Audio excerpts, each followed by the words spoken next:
রমজানের দিনের বেলা হোটেল খোলা রাখা নিয়ে বিতর্ক চলছে। কেউ হোটেল খোলা রাখাকে রমজানের গাম্ভীর্যের বিরোধী বলছেন, আবার কেউ বলছেন অমুসলিম, মুসাফির, শিশু, ঋতুবতী নারীদের জন্য হোটেল খোলা রাখা উচিত। এই বিষয়ে আপনার ব্যাখ্যা জানতে চাই। দেখুন, বাংলাদেশের আবহমান কাল থেকে চলে আসা কালচার এটি। এদেশের সংখ্যাগরিষ্ঠ মানুষ মুসলমান, আর মুসলমানদের মধ্যে বেশিরভাগ মুসলমানরাই রোজা রাখেন, অর্থাৎ সমাজের প্রায় সবাই রোজা রাখে। সীমিত সংখ্যক মানুষ যারা অমুসলিম কিংবা যারা শিশু কিংবা নারী, ঋতুবতী নারী কিংবা মুসাফির আছেন, তাদের জন্য শরিয়া রোজা রাখার বাধ্যবাধকতা রাখেনি এবং তারা রাখেনও না। যার ফলশ্রুতিতে তাদের অধিকার বিবেচনা করে যদি হোটেল খোলা রাখা হয় এবং সেখানে রোজাদার ব্যক্তি যিনি আসলে দিনের বেলায় পানাহার থেকে বিরত থাকার চেষ্টা করছেন, তার চোখের সামনে খাবার তুলে ধরা নিশ্চয়ই তার যে মূল্যবোধ সেটার প্রতি অশ্রদ্ধা করার শামিল।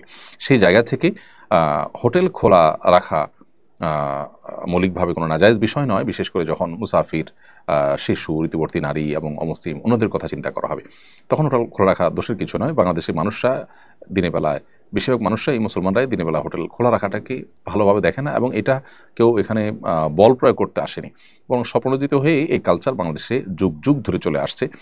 স্বপ্রণোদিত কালচার এবং স্বপ্রণোদিতভাবে মানুষ এটি করে রোজাদারদের প্রতি শ্রদ্ধা রেখে। কারণ একজন মানুষ রোজা রেখে দিনের বেলায় পানাহার করাকে তিনি গুনাহ মনে করছেন, আল্লাহর নির্দেশের কারণে তিনি খাচ্ছেন না, পানাহার করছেন না, সেখানে তার সামনে লোভ হতে পারে সেভাবে করে খাবার গুলাকে ওপেন তার সামনে তুলে ধরা, এটা তার যে আপনার মূল্যবোধ বা তার যে বিশ্বাস সেটার সাথে কিছুটা সাংঘর্ষিক হয়। সেজন্য স্বপ্রণোদিত এটি চলে আসছে।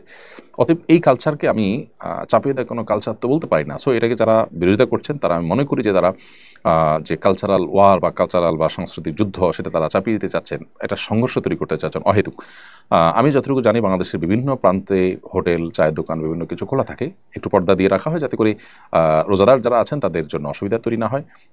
তাছাড়া যারা অসুস্থ ব্যক্তি, তাদের তো রোজা না রাখার সুযোগ আছে, তারা সেখানে পানাহার করবেন, অন্য কেউ দেখে তাদের প্রতি উদাহরণ পোষণ করবে না যে তারা মুসলমান হয়ে রোজা রাখেননি। তাহলে পারপাস তো সার্ভ হয়ে গেল। এখানে আলোচনার ইস্যুটা কেন তৈরি হলো আমি ঠিক বুঝলাম না।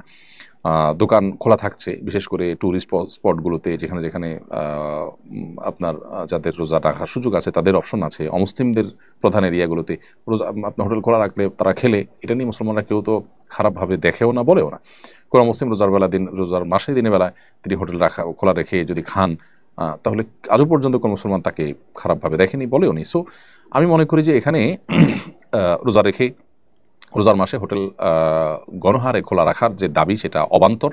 যে দেশের 70-80% মানুষ রোজা রাখে, সে দেশে আপনার দিনের বেলা রমজান মাসে হোটেল খোলা রাখার দাবি তোলাটা কোনোভাবে যৌক্তিক নয়। তবে অবশ্যই যে সমস্ত এলাকাতে বা কিছু কিছু হোটেল খোলা রাখা অসুস্থ ব্যক্তি বা অন্যান্যদের কথা চিন্তা করে সেটা সঠিক আছে, এবং সেটাকে বাধা দেওয়া গণহারে সেটা আবার অযৌক্তিক হবে।